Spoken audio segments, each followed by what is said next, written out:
जात वेद से सुनवाम सोमम अराते यतो निदहति वेदः सनः पर्षद ददति दुर्गाणि विश्वा नावेव सिंधुम दुरितात यज्ञिः.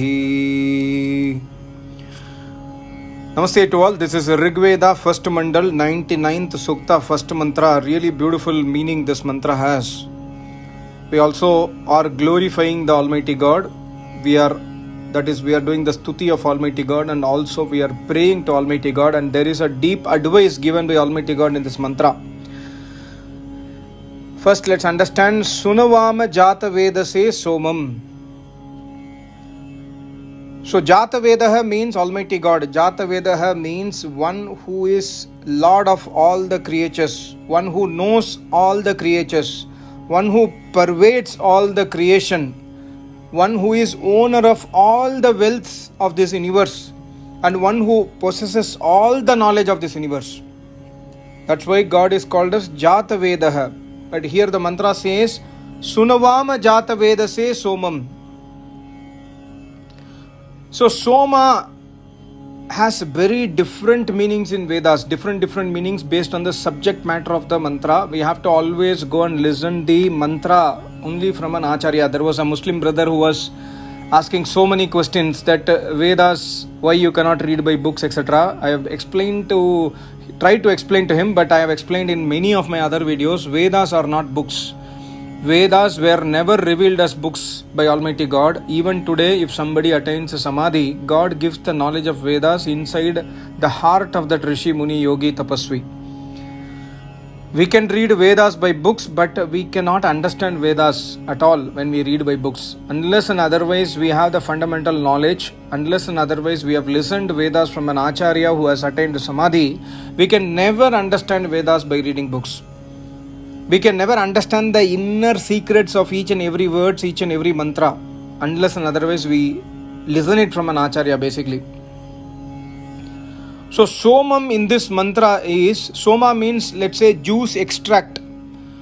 God is extracting this universe out of Prakriti.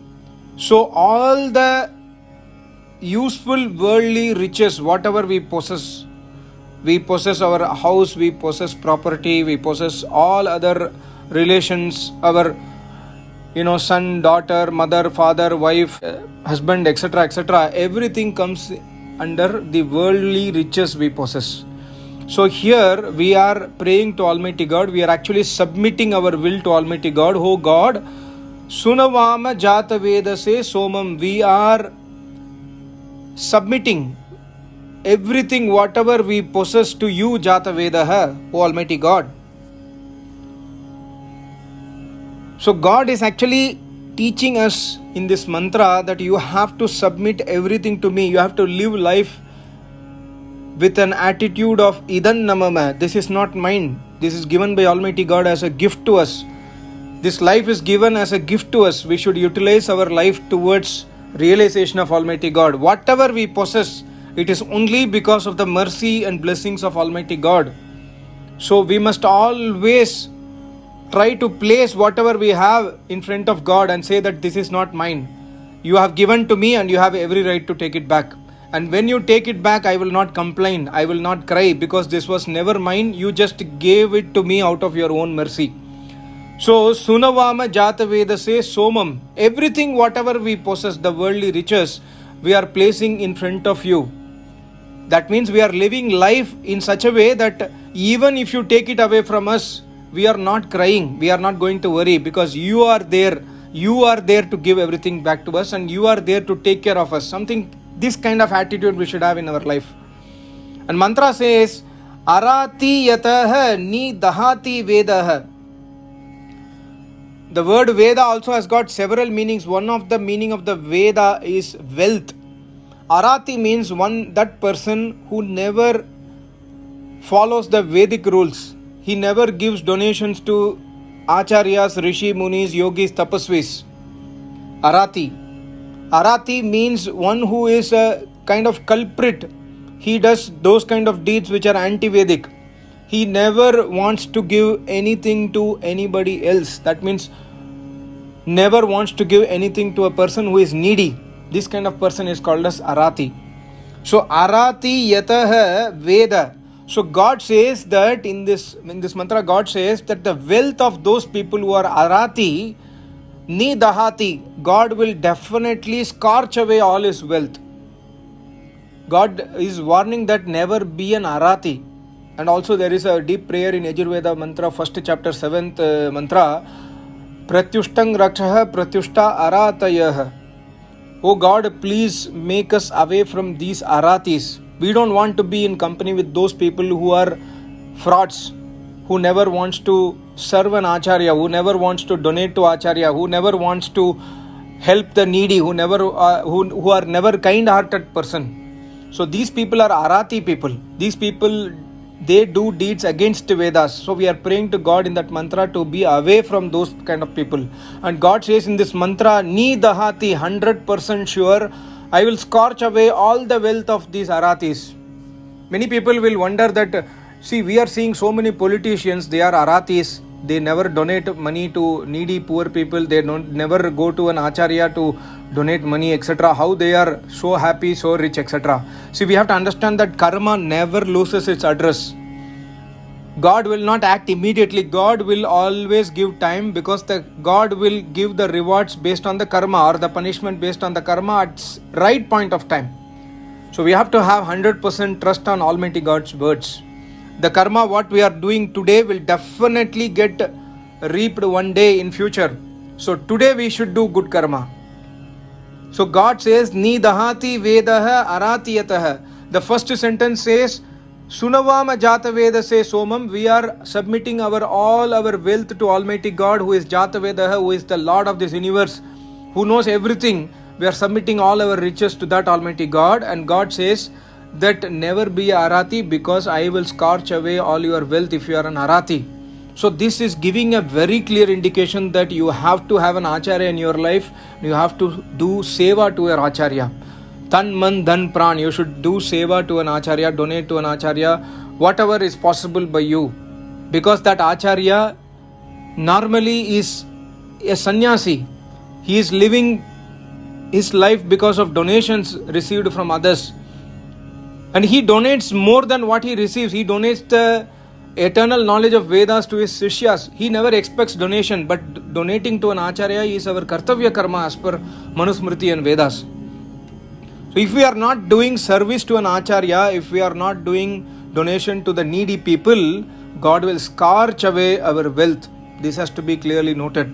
And further mantra says, Saha Agnihi Ati Parshat Durita Atinaha. Agni means Almighty God, the self-effulgent Almighty God. Agrini, that Almighty God who exists even before the creation of the universe. That Almighty God name is Agni. So we are praying to Almighty God, oh God, please take away all my evils. And also here God says that once you leave your evils, Kam, Krodh, Madlob, Ahankar, etc., the moment you leave it, God will take us away all our sufferings and miseries. And God says, Nava Iva Sindhum Vishwa Durgani. Durgani means difficulties. The moment we leave our evils, the moment we become pious person, the moment we start walking the path of righteousness, the moment we start adopting dharma in our life, God says, Vishwa Durgani Nava Iva Sindhum. Sindhum means a river or a ocean or a sea. Just like a boat crossing an ocean without any difficulty from this side to that side, the boat is passing a river or a ship is passing an ocean. God will pass us away from all the Durgani, difficulties of our life. He will take us from all the difficulties towards moksha. But He will only take us when we are eligible for that. How we will be eligible? Only when we leave our evils. Human body is made of Prakriti. A stool made of wood will have the property of wood. A stool made of wood will not conduct electricity because wood does not conduct electricity. Similarly, the human body is made of Prakriti. The body has the gunas of Prakriti. Kamam, Krodham, Madam, Logam, Ahankar. Whereas we are Jivatma, we are not body. So we have been given this body to control it, to overcome all this kam, krodh, and then do tapasya. So when we leave all the evils, slowly, God will take us away from the ocean of the miseries. And God says, Nava iva sindhum. Conveniently, He will take us from this side to that side, that is from the miseries to moksha, just like a boat which conveniently passes in the ocean, from this shore to that shore. From India to Europe, when there is a boat carrying loads of weight, it just goes there without any difficulty. Similarly, God will take us all the difficulties, take us away from all the miseries, all the problems, all the difficulties, and He will take us towards the moksha. So there are three deep knowledge here. Number one is we should submit our will to Almighty God.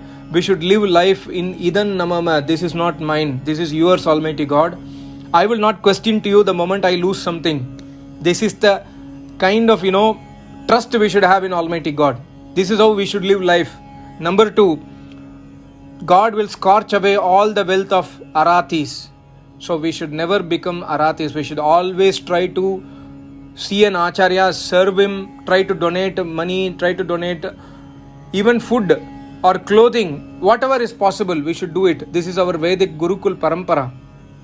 And also we should donate to needy people who are really in need and they are eligible people to take, to get donations. That such kind of persons we should donate. Then we will never become arati. Otherwise, if we are arati, God will scorch our wealth. And number three, the moment we start leaving the evil. So for leaving the evil, we should do everyday worship of Almighty God.